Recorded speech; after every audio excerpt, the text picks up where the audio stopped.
বলবো, আমার এমনভাবে মারা শুরু করছে যে কি যেন কইরা ফেলেছে। আমি এমন মারতে মারতে এক সময় আমি আর মনে করেন যে উঠায় দাঁড়াতে পারতেছিলাম না। তো একজন বলতে পারো না কি, তো মাথায় এসে এমনভাবে মারা শুরু করছে যে আমার সেন্স চলে গেছে।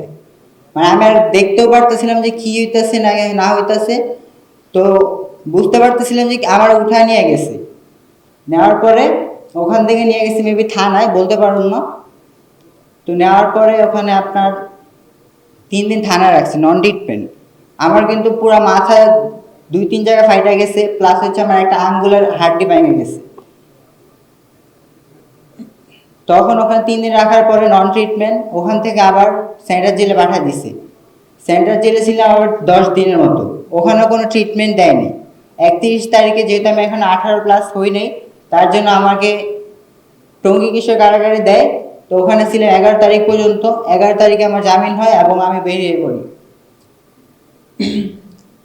সর্বশেষ কোটা আন্দোলন যারা শহীদ এবং আহত, তাদের বিনম্র শ্রদ্ধা ও সেলুট। আসসালামু আলাইকুম।